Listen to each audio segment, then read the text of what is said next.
The Addiction Podcast, Point of No Return, sponsored by Narconon Ojai. Hello, everyone, and welcome to the Addiction Podcast, Point of No Return. My name is Joni Siegel. I'm the hostess for today's podcast. I'm actually the hostess for every podcast we do right now. Anyhow, we are into our fourth year.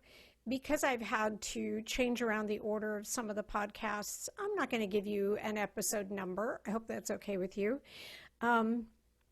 Also, I want to make a point here. We record these podcast interviews a good 4 weeks in advance of when they air. Sometimes we will move them up if the topic is particularly timely, but pretty much we try and stay about 4 weeks ahead on our recordings. So that means that today's episode is actually being recorded on the 14th of April, which means that we are smack dab in the middle of the COVID-19 situation and quarantine and et cetera, et cetera. I do want to point out that when the brouhaha for the COVID-19 virus dies down, there will still be addiction. It's still going to be a problem. And it is something that has to continue to be addressed.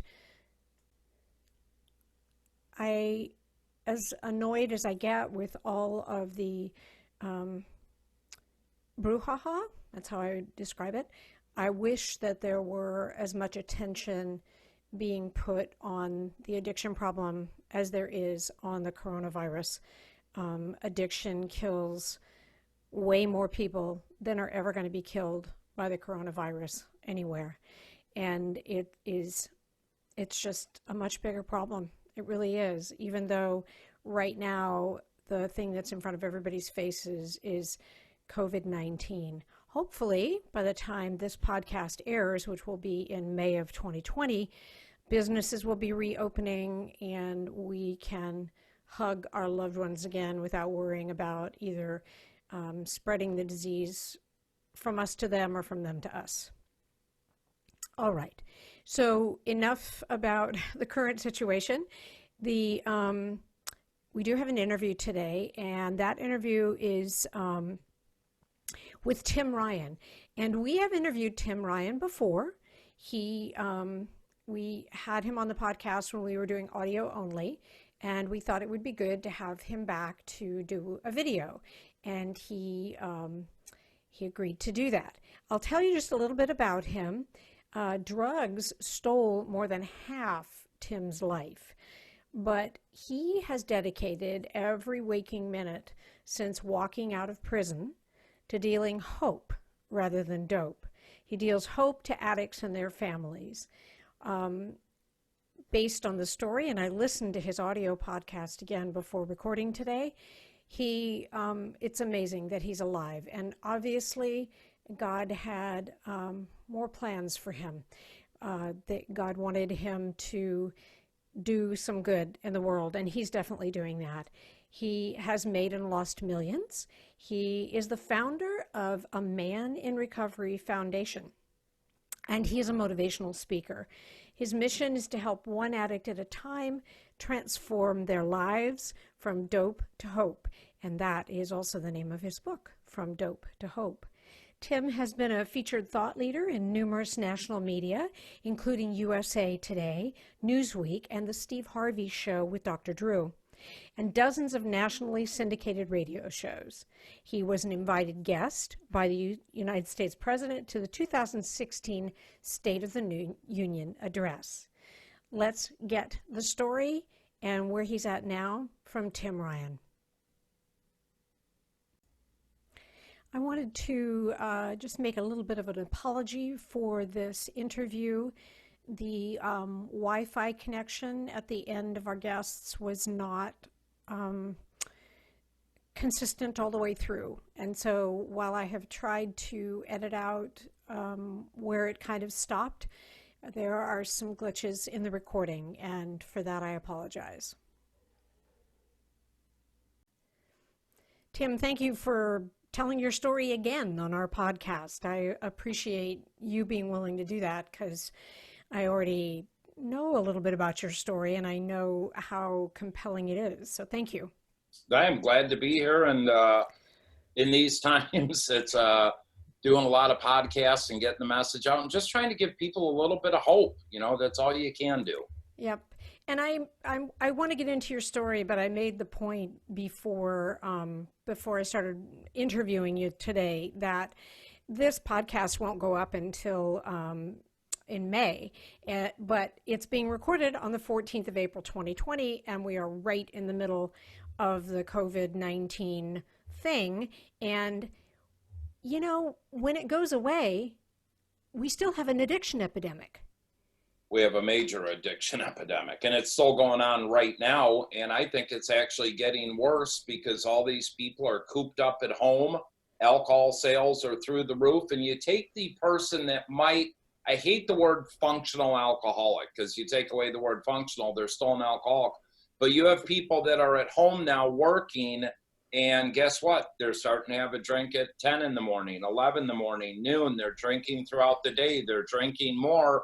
Whether this ends in a month, 2 months, 3 months, the amount of people just with alcohol that are going to be seeking help is going to be through the roof. Yep. And I'm sorry, more people, I may get disagreed with, but more people die from the addiction epidemic on a regular basis than will ever die from the coronavirus. All day long. I mean, what people don't realize, we're losing about 70,000 people a year, about 200 people a day just from opiates. Then we're losing another 88, 90,000 just from alcoholism. Then you're forgetting benzos and everything else. We're losing 400 or 500 people a day. Yep. Yeah, it's crazy. It is crazy. But I digress a little bit. I wanted to have you tell your story because you have a compelling story. How did you get started on drugs, Tim? It's nobody's ever asked me that question. How did I get started on drugs? I can remember going to Canada with my dad and his buddies, and we were way up in the Boundary Waters, and I was probably 8 or 10. And they brought up beer and Gimenez whiskey, and one of my dad's buddies took me out in his boat and let me have a beer. And I liked what alcohol did, but it didn't really hit me till I was about 14. I grew up in the northern suburbs of Illinois, a town called Crystal Lake. I was on the lake, and my best friend was a senior in high school. I was a freshman. We water skied together, but the drinking age in Wisconsin was still 18, so it was a half hour away. And Randy, we're both 6'1", blonde hair, blue eyes, so I used his ID. We'd go up to Lake Geneva every weekend drinking. But when I first drank, I liked what alcohol did to me. I drank for the effect. I probably tried a little pot. I didn't like it, but I can remember I was 15 years old. I was with my buddy Pat and Brian. We're at this guy Jim's house. He's now dead from a cocaine overdose. We were sophomores in high school, and Brian's older brother was there. He was a senior, and some kids out of high school. And they asked us each to put in $5. And Brian, Pat, myself, and his older brother, we split 1/4 gram of cocaine. We each did one line. I fell in love with cocaine immediately. We were sleeping at Pat's house that night. Brian and Pat left. I said, I'll be there in a little bit. I went right up to his brother, Joel. I said, do you have any more? He said, I have a 1/2 gram. I'll split it with you. You owe me $25 on Friday. And that was it, game on. That was the first time I really did a drug. And the rest of my high school, I didn't do well in school. School bored me. So I got on the work program. I'd be out of school at 10:30, 11. I'd go home, I'd water ski all afternoon. I ran a pizza restaurant. I'd be at the pizza shop at 4 o'clock and do that till 10, 11. But every Friday, Saturday, Sunday, it was drinking and doing drugs. And that was my whole high school. And then I went down to college in Louisiana. I went down there for a few different reasons. They had open admissions because I had a 1.4 grade average, and I received an 11 on the ACT 5 times. I'm not the sharpest tool in the shed. It was 3-to-1 girl to guys. You could hunt and fish. best intercollegiate water ski team in the country, and the drinking age was 18. So Monroe, Louisiana sounded like a brilliant idea.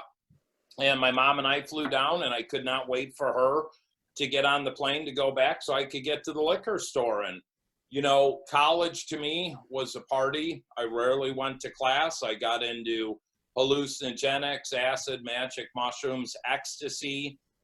We started dealing ecstasy because ecstasy was legal in the state of Texas up till 1985. They sold it in bars. Wow. Yeah. How can that be? How could it be legal?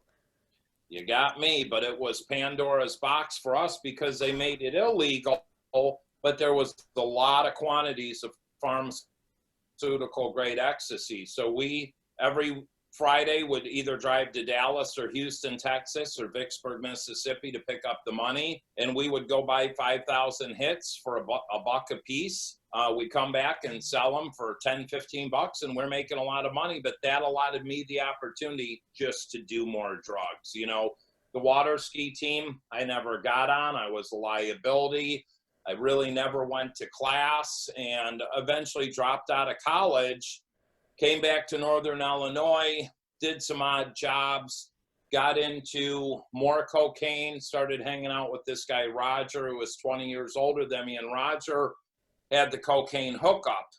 We would go to Chicago every day, and we would show up at the noon mass on the north side of Chicago. We'd kneel down at the pew, and a Colombian lady would hand us 2 ounces of coke in the church.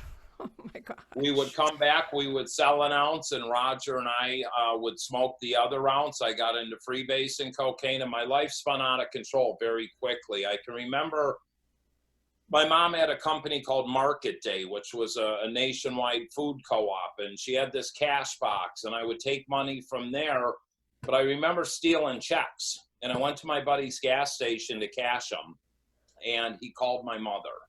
And I thanked my buddy Rick for doing this and said, "You do know your son Tim has a cocaine problem?" And she said, "What are you talking about?" I said, "Mrs. Ryan, he has another $400 Market Day check he's trying to cash at my gas station." So the cat was out of the bag. And the crazy thing was, a week prior, I had drove to a treatment center called Parkside Lodge in Northern Illinois. I was trying to check myself in. They were trying to run my dad's insurance. I sat in a group, and I had about $1,000 in my pocket. And I said, "Yeah, you know, treatment's not for me." So I left. A week later, I ended up checking into that treatment center. It was the end of January of 1990. And when I went into treatment, I was 21 years old. I turned 21 in September. I went into treatment with the thought pattern, I just want to quit doing drugs, and I want to figure out how to drink like a normal person. Because I thought it was the drugs causing the problem, not alcohol. I liked treatment. I went through the motions. I really don't remember much of it, but I do remember a guy coming in and speaking. It was February 2nd in 1990, and I remember that because it was my parents' wedding anniversary.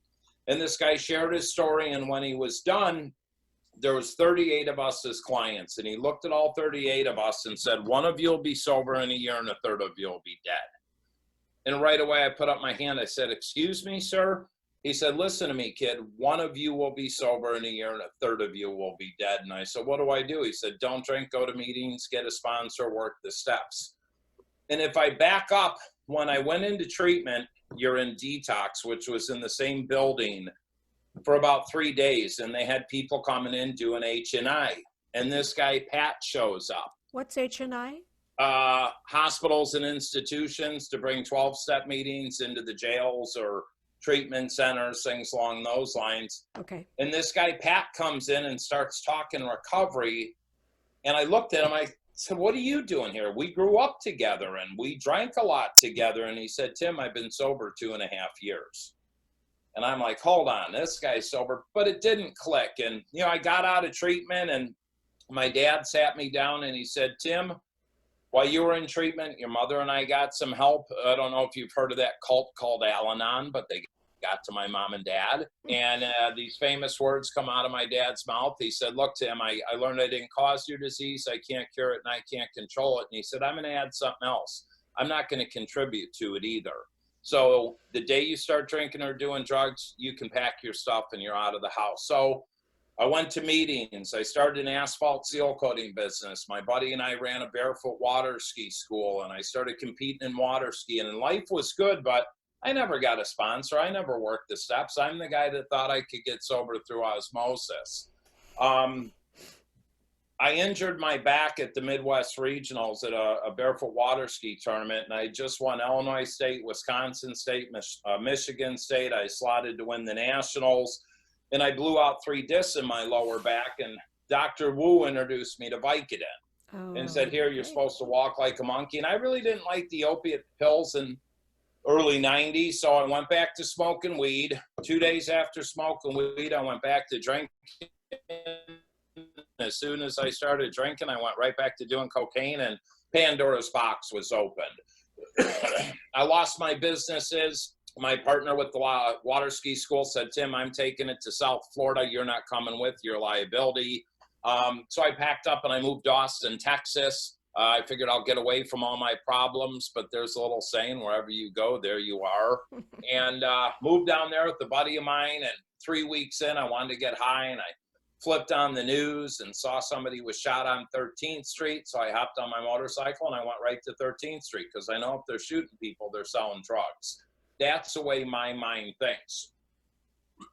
And I got back into buying crack cocaine and pulled some credit card fraud on my friend, and he found out and had me arrested, and I got to spend a week in the Travis County jail. And my MO was, when I get out, go back to meetings. Going back to meetings was my safe place. And I met some guys marketing cable television door to door that were all sober, and we traveled the country. And a year later, I started my own company in Buffalo, New York, and I shacked up with a lady 10 years older than me. And within 6 months, I had the 3rd largest cable marketing company in the country. I made my first million at 22 years old.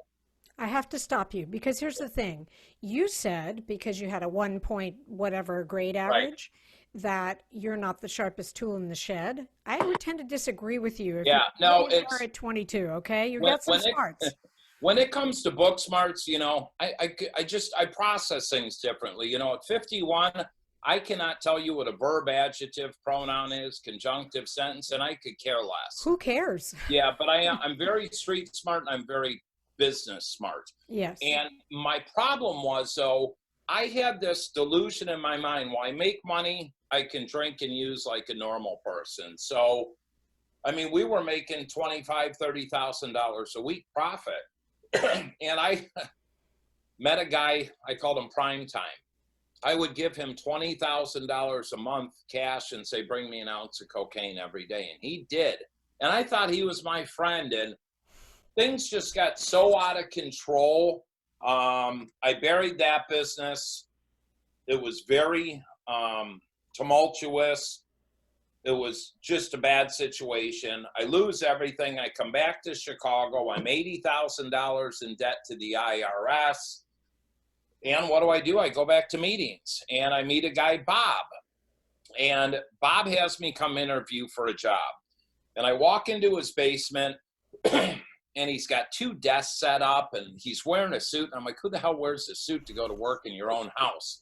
But what I noticed, was on Bob's desk, he had a book called A New Pair of Glasses. It's wrote by Chuck C. It's a recovery-related book. So I said, this guy's sober. So we're talking, and he tells me he's a data processing recruiter, better known as a headhunter, and all this money I can make. And I said, this is great. I'll take the job. He said, I never said I was hiring you. And I sat back and I said, Bob, are you sober?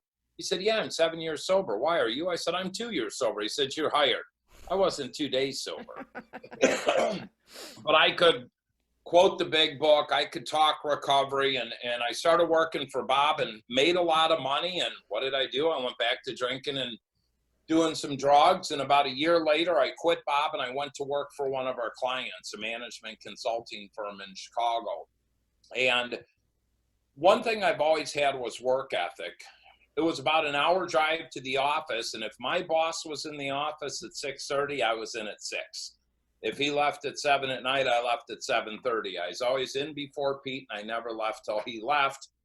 Very quickly, within about a year, I'm the 3rd highest paid guy in a $50 million a year multi-state management consulting firm, and was making a ton of money. I got a new Harley, I got a custom ski Nautique boat, I got a new Jeep, but I'm the loneliest person in the world because, you know, every night I'm with myself, by myself, crying to myself, saying I can't stop drinking and doing cocaine.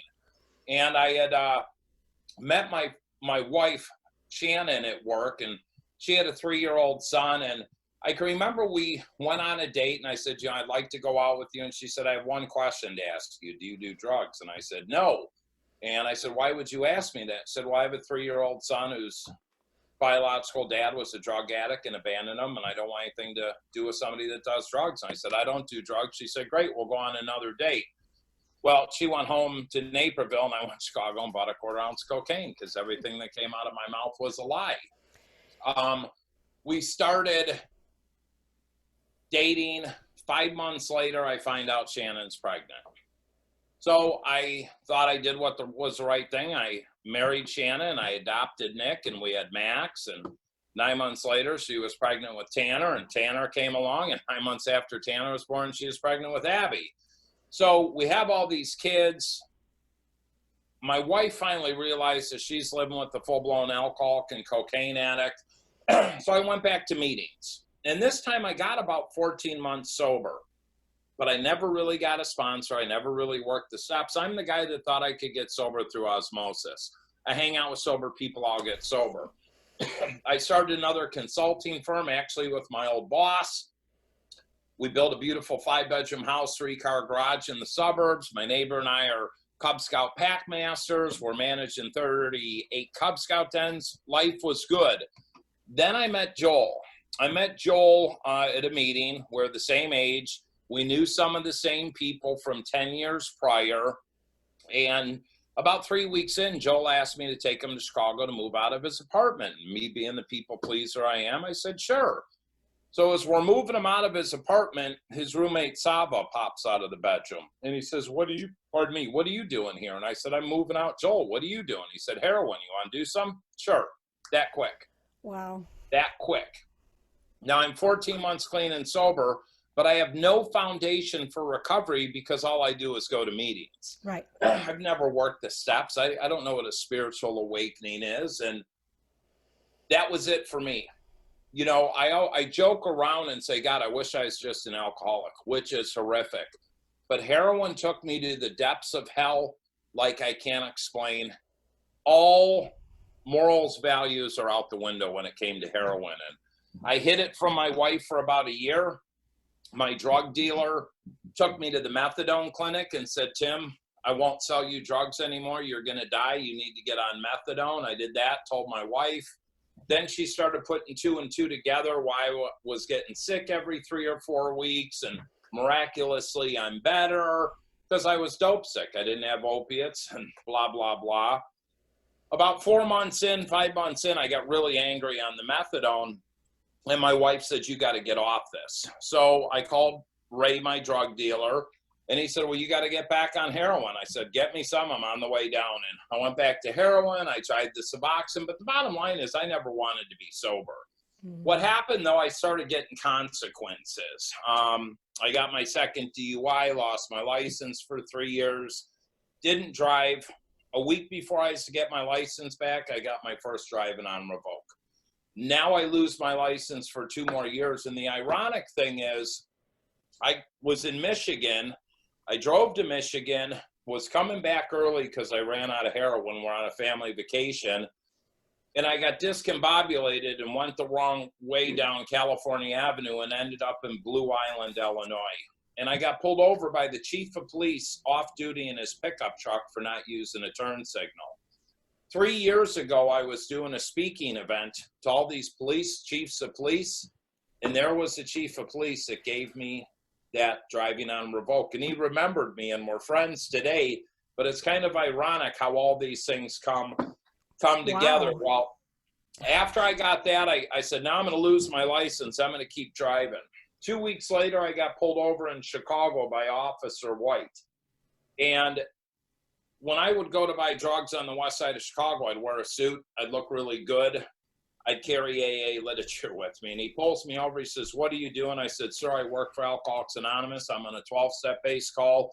And he looks at me, he says, "No, you're not, you idiot. Nobody works for Alcoholics Anonymous. They're a volunteer-based program. You're going to buy heroin." I said, "No, I'm not. Search me." And he did. And he wrote me 2 tickets. And then he looked at me and he said, "I'm going to give you 2 bits of advice, Mr. Ryan.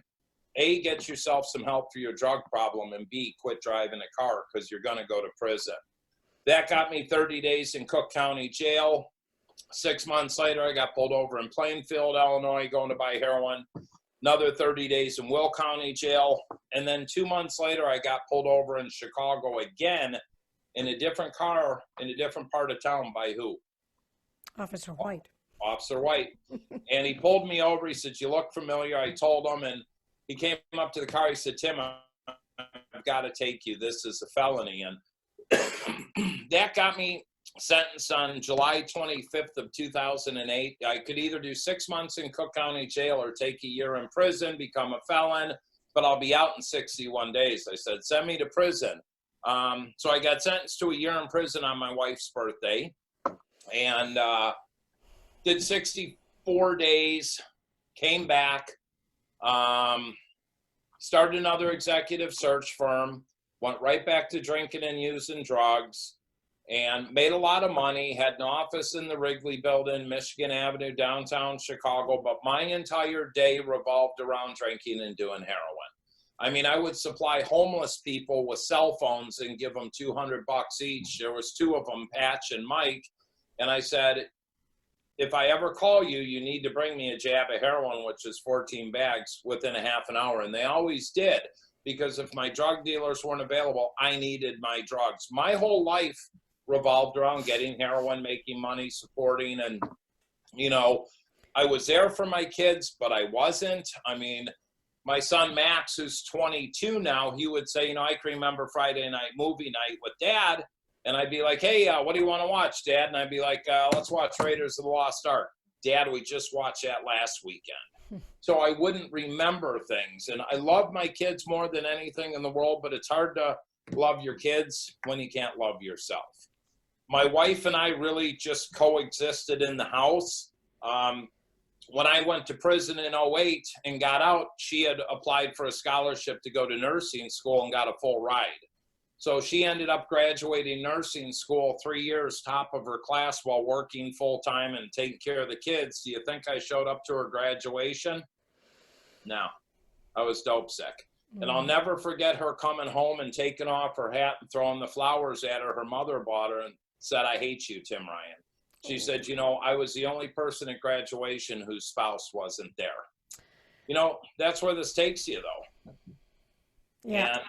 And December 16th of 2010, I drove one more time. I overdosed while driving. I hit 2 cars. I put 4 people in the hospital. I was clinically dead on the scene. Took 5 shots of Narcan to bring me back. 5? 5, yeah. Wow. And this was in 2010. Wow. 5 shots.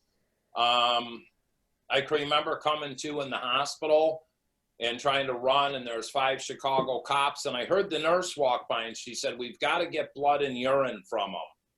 And when she walked away, I looked at the cops. I said, "Get me out of here. Let's go. I don't have any insurance." I just wanted to get out of there because my delusional mind, I'm now in fear and panic mode. I'm like, they don't get blood or urine, I'll beat this. That's how sick I was. And I spent a week in jail. But here's the factor of where addiction takes you. This happened December 16th, so I got bailed out December 23rd. My mom put up the money to bail me out. My former wife, Shannon, picks me up. We drive home. There's not a word said. She had been waiting outside Cook County Jail 10 hours for me to walk out. We pulled into the garage, walked into my home office, and those famous words came out of my mouth, "I'm sorry." And my wife said, "Tim, you're sorry'd out. We'll talk in the morning." And as she turned to walk away, I said, "Shannon, did you happen to go to the van? Because when I got in the accident, the airbag went off and I lost my glasses and I'm blind as a bat." She said, "Yeah, I went to the van. I got your glasses. They're on your desk. Your coat's in the closet." And as she turned to walk away, she said, "Oh, good job, Father of the Year. You do know all the kids' Christmas presents were hidden in the back of the van and half of them are missing." She left. I put on my glasses. I went to the closet. I opened up my coat pocket. There was all the heroin the cops never found. I went right back to using. You are listening to the Addiction Podcast, Point of No Return.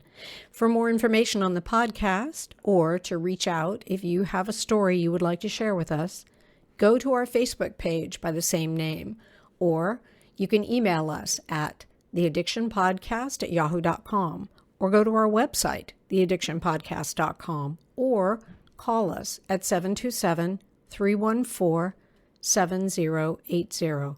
And please remember to subscribe to our podcast wherever you listen to podcasts and give us a 5-star review.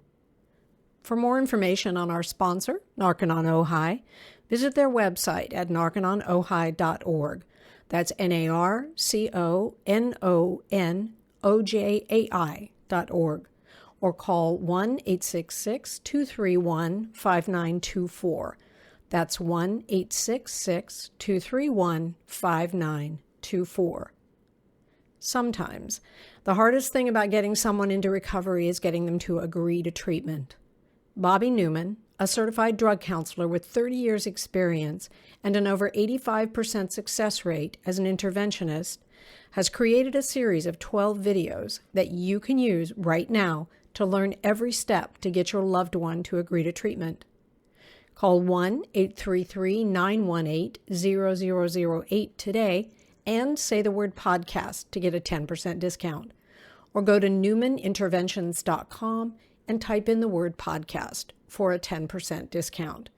This service comes with a free 1-hour consultation with Bobby. Because that's what drug addicts do.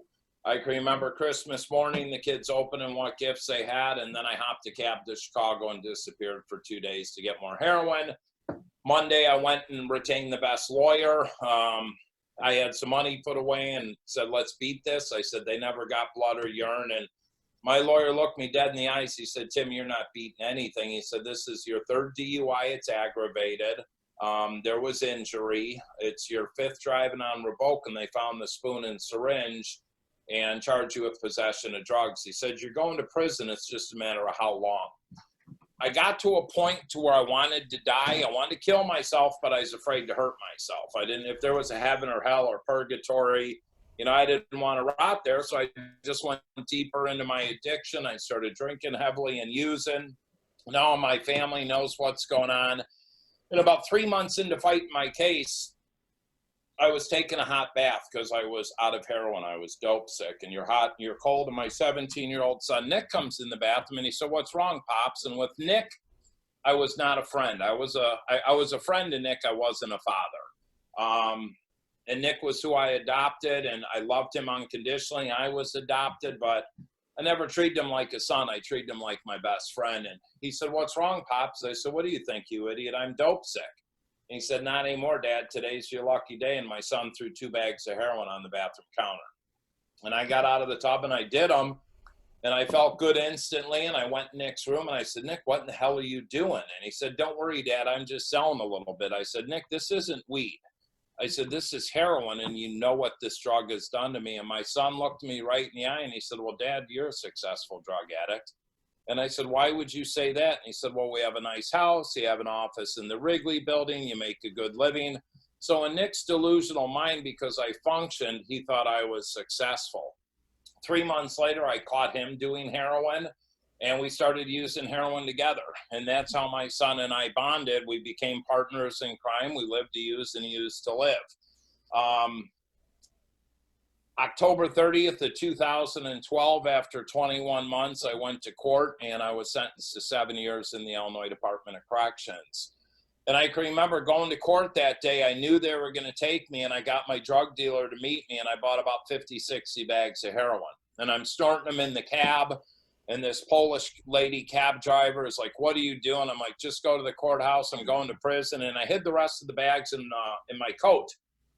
I got sentenced to 7 years, and they pulled me in back, and I had the guard there, and I said, look, I need my lawyer in my coat.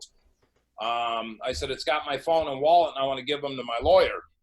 So the dumb guard goes and gets my coat, my lawyer, and they come back, and I give my lawyer my wallet, my cell phone, and the CO says, give him your coat. I said, no, it's cold in the bullpens. I need my coat. He said, well, you're going to lose it.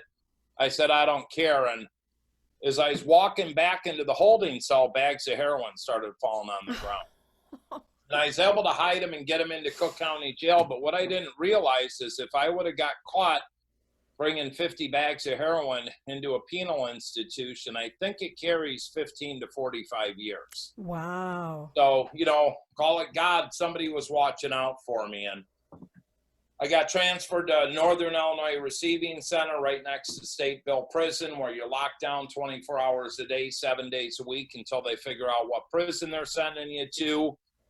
I got really sick. I mean, when I walked in, I weighed 158 pounds. I was skin and bone. I was walking death. I'm 6'1", 210 today. Would you agree, honey? Maybe 212? This coronavirus, I'm putting on a little bit of weight. I understand. And my beautiful wife is in the room with me going, oh, I get to hear his story again. But we do this for a living. I was so sick, I defecated and vomited myself for 2 weeks straight. I did not sleep a wink for a month. And about 2 weeks in, once I got over the throwing up, I just looked up and I looked out of my cell door, and it's just a hallway there and you can hear people screaming. And I said, God, higher power, whatever's out there, please take away this obsession and compulsion to use. And I swear I will turn my will and life over to you. And please let me get into Sheridan Prison. The next day I was transferred to Sheridan Prison. In Illinois, there's 28 prisons at the time. There was Sheridan and Southwestern, two of them that had therapeutic drug treatment programs. And by the grace of God, I get into Sheridan. And I got there, and you do 30 days in the SEG building and 30 days in the orientation hall, and you either stay on the big hallways or you get to one of the little buildings in back. And I got transferred to one of the little buildings in back where you want to go. And it was a very structured program. You had to wear these Smurf outfits and learn all these poems and CBT, cognitive behavioral therapy group, 3 hours a day, 5 days a week. And I got to the little building and I walk into my cell, and there's this big black guy sitting on a bunk reading an AA big book. And I walk into my cell and I said, hey man, how you doing? He looks up at me and he goes, hey Whitey, you into recovery? I said, yeah, why? He said, because if not, brother, you ain't coming in this blank cell. And I said, I'm into recovery. And he looks at me and he says, well, I'm Big Perk. I said, hey, Big Perk, I'm Tim. And he looks at me again. He said, Tim, I think I'm going to call you Powder. I said, you can call me whatever you want. Big Perk was a gang chief for 25 years in Chicago. Wow. He was a ruthless man. Had spent been to prison over 10 times. I think in his life, he had done 23 years behind the wall. He was not a good person. Did a lot of bad things, but to this day, this man is my best friend in the world, and that man helped save my life. We're just talking about it the other day. He said, Tim, God put you in that cell with the reason for a reason for us to do what we do. But he said, I never thought in a million years some crazy white ass cracker from the suburbs would be my best friend. And, you know, we had no TV. I never got a TV. 18 hours a day, we were in the cell. We studied the big book of Alcoholics Anonymous, the NA basic texts, tried to read the Bible. We went through read hundreds of books. We'd walk the yard, we'd have a meeting, we'd sit in the day room at night, we'd have a 12-step based meeting. We went through the steps, we talked, we shared, we cried together. It was crazy. My wife brought two of my kids to visit me every 2 weeks, and I watched the corn get cut down and grow again. My wife divorced me in prison. We lost our house in foreclosure, so her and the kids had to move 20 miles away to her mom's house. When I walked out of prison, it was December 16th of 2013. I ended up only having to do 13 and a half months because the way they ran the case, and I got good time for being in the therapeutic program. And when I walked out for the first time in my life, I was 13 and a half months clean and sober. Wow. My former wife, Shannon, picked me up and took me to get my dog, Cabo, my yellow lab, rest her soul. Had to see my dog first. And my mom had found and Shannon had found a little townhouse in downtown Naperville, Illinois, about 30 miles southwest of Chicago. And I had a townhouse set up, furniture was moved in, but the reason they found it was so I could walk to the Alano Club to go to meetings, I could walk to the train to go to work, and I could walk downtown to go shopping. And my 4 kids came over that night. We all had dinner, and that's the last time I was together with my former wife and 4 kids as a family. 4 days later, Ramsey, my parole agent, showed up. As soon as he left, I was at another 12-step-based meeting. I got another sponsor who had 21 years sober. We went through the steps again. But what I did was I put recovery first with my relationship with God, and I never looked back. For 2.5 years, I never missed a 12-step-based meeting. I went back into the technology space for about 3 months. I didn't want to do it. I called my mom, borrowed some money, set up a nonprofit called the Man in Recovery Foundation. We guide and direct indigent people into treatment. We've given away, in about 5.5 years, over $1 million. We pay for people to get into long-term 12-step or Christian-based programs, pay for them to get into sober living. I've never taken $1. I've never taken a salary. We've never had any employees. I do it out of the kindness of my heart. I stumbled into starting a bunch of family support groups where I had the parents come with the loved ones struggling at the same time. And if you come to my group, it's real talk. I met a gal out of prison, and she was newly sober, married, going through divorce. I started dating her, and then I find out she's pregnant. And I'm like, Jesus, you know, I'm 45 years old at the time. I don't need another child. And all of a sudden, this little beautiful girl, Mackenzie, comes along. And Mackenzie's now 4.5, and about 4 months into, when Mackenzie was 4 months old, her mother had a I'm going to kill myself episode. So I got her into a mental health psychiatric program in Florida, and I needed a nanny, and my nanny was Big Perk, my cellmate from prison. Wow. Yeah, but what had happened was I got put in a relationship where I was making money. I stumbled into working into treatment, but I was always felt I was held hostage because I had this child and I had an individual that was always, I'm going to kill myself. I'm going to do this. Faking things like this all the time, the drama, but I fell for it. And in the interim of all this happening, 19 months sober. So I'm out of prison, 34, 56, 70. See, I got to count on my fingers. I'm out of prison 7 months. And my oldest son, Nicholas, was in treatment for the 5th or 6th time. And I remember going to see Nick in treatment. He's like, Dad, you know, we used to get high together. He said, I see what you're doing. He said, Dad, I want to be a part of what you're doing. He said, think about this, a father and son team that used to get high together, speaking in high schools and going all over the country. And I'm like, God, Nick, I would love that. Please get sober. And he's like, don't worry, I will. He got out of treatment, got put back in jail, did 45 days in jail, got out, and 7 days later, on August 1st of 2014, Shannon, my former wife, had called me and said, hey, Nick overdosed again. Get out of bed. I'm picking you up. It was 6 a.m. Shannon picked me up. We shot to the hospital. I normally don't share this part of the story. Shannon is now a nurse, and she said, Tim, I can't. They said Nick's unresponsive, and I had my cell phone, an iPhone, and I plugged it into her charger in her car. And automatically, my music came up. And this song came up from a band called, why am I blanking on the band? Nikki Sixx's band, 6 a.m. Nikki Sixx was the former bassist of Motley Crue and a recovering heroin addict, and started this band 6 a.m. And it's all recovery-related songs. Well, the song that came up was called Courtesy Call. And it's about them finding somebody dead in a hotel room from a heroin overdose.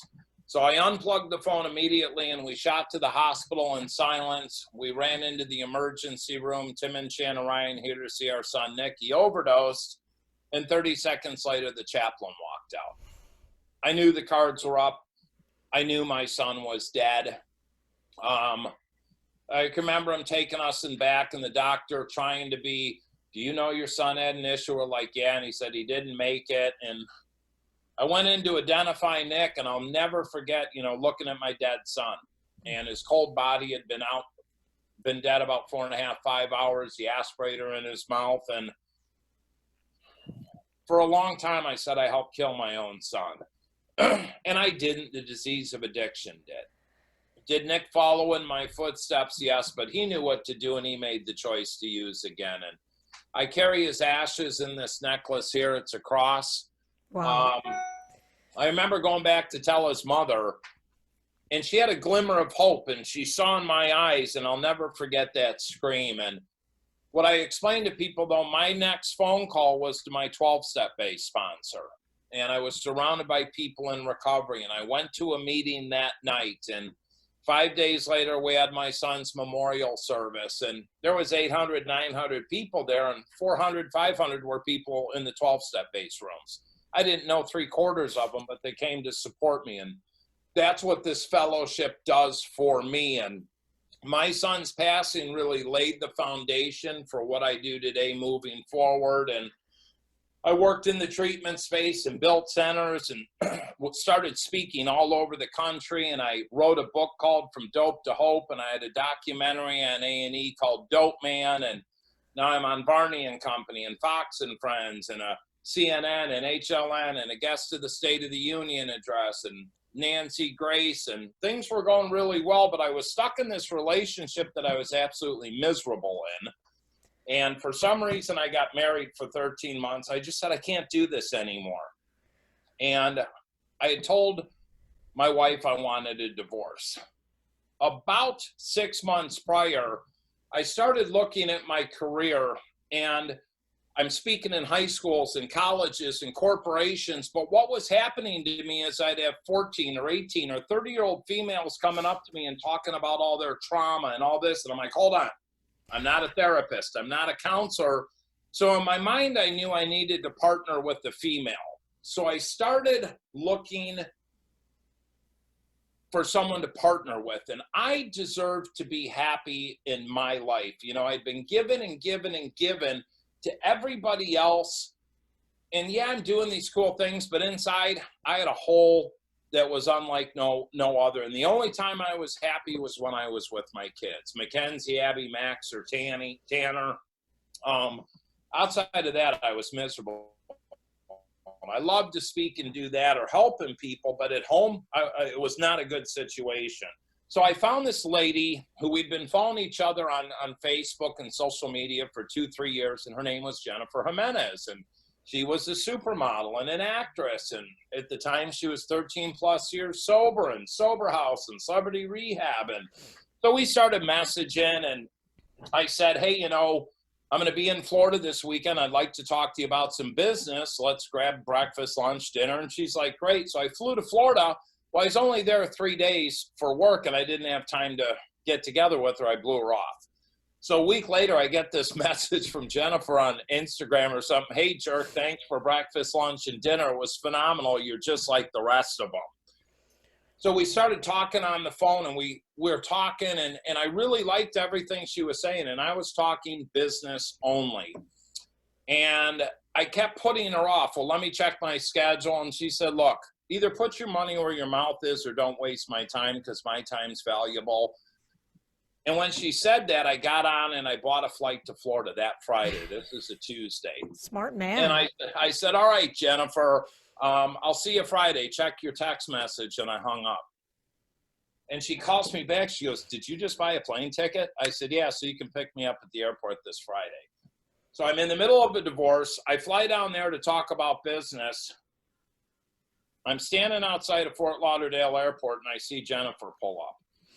She gets out of the car, gives me the biggest hug in the world. It's like we were connected instantly. I gave her a kiss. I knew right then and there, I will spend the rest of my life with this lady. And it was the last thing I was looking for. And Jennifer will say, I thought love at first sight was for you and the movies, but not for me. And we've been together every day since then. My divorce was in the middle. That was over. We started traveling the country. We came out to California. She had a place here. We're speaking all over the country, doing this. And then on New Year's Eve, my little 4.5-year-old daughter, Mackenzie, was here, and Jennifer's mother, and we went to a justice of the peace and got married. Oh, and cool. At 51 years old, I have finally found true happiness. I know what my purpose in life is.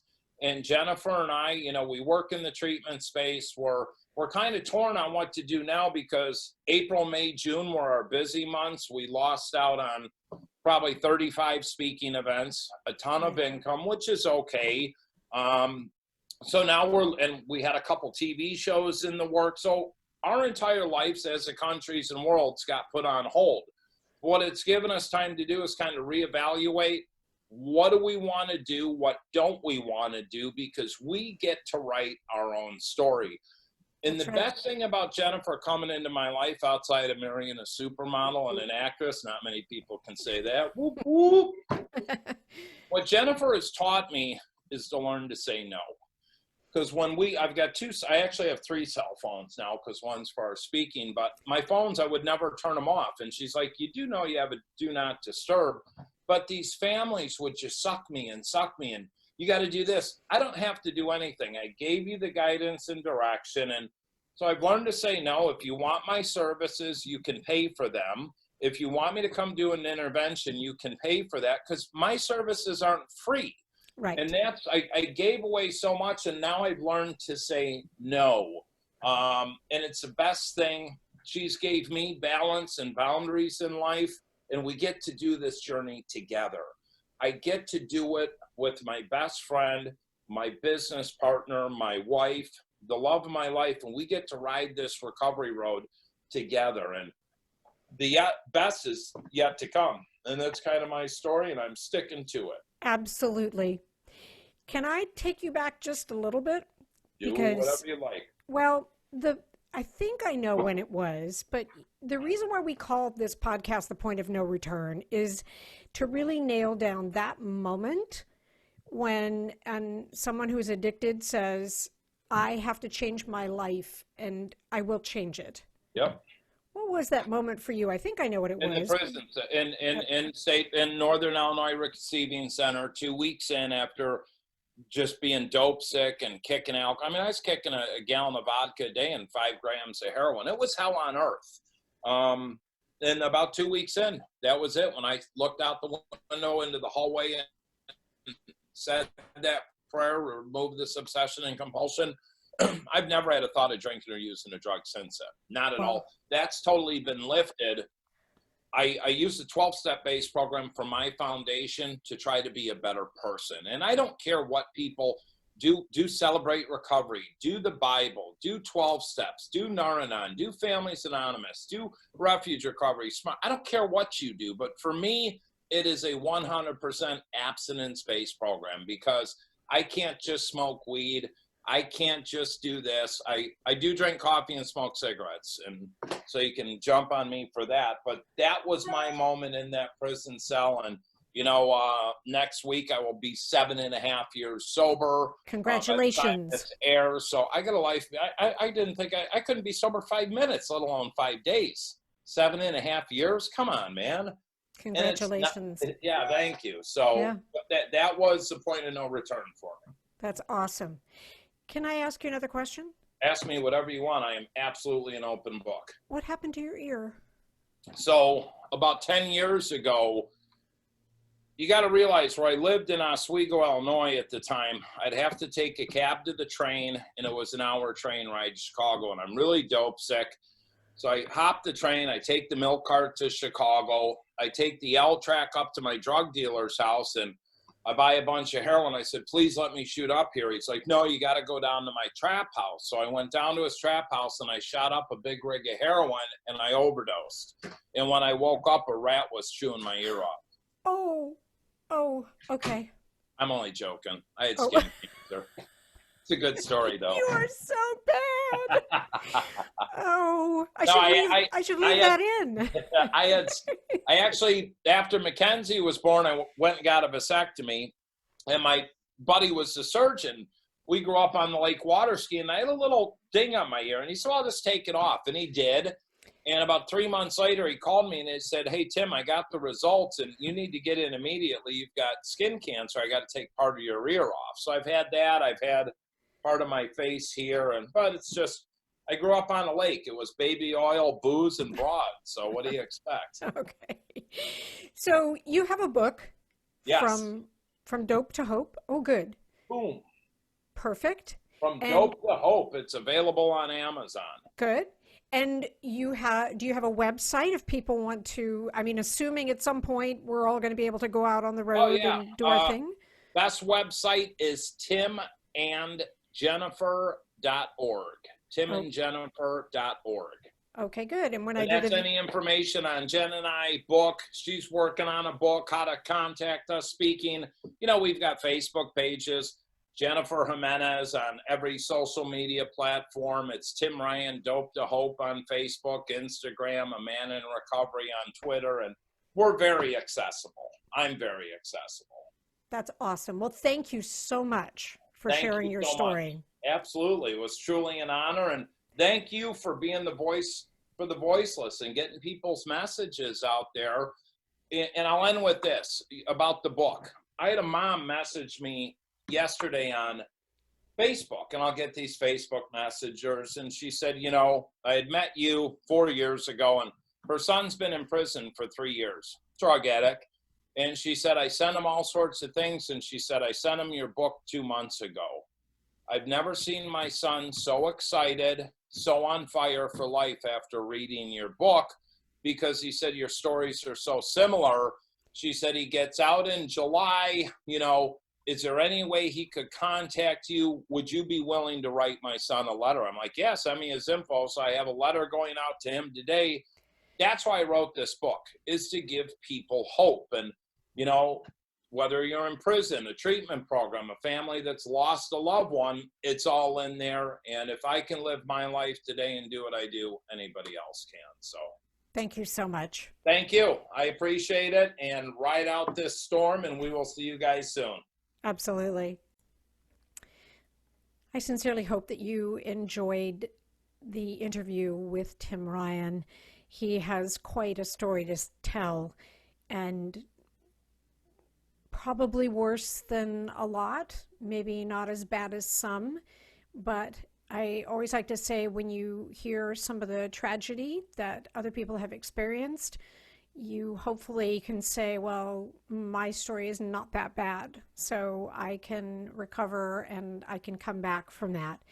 He is quite the storyteller and quite a good speaker, and I hope that his story resonates with one or more of you who are listening today. Don't forget to subscribe to the podcast wherever you listen to podcasts, and find us on YouTube, subscribe to our YouTube channel, and we will talk to you again next week, where we will be interviewing Jen Gimenez, his wife.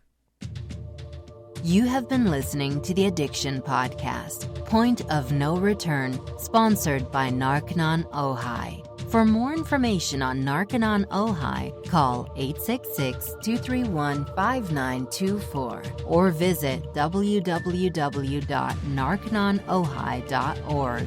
Narconon is a non-12-step rehabilitation program based on the works of L. Ron Hubbard.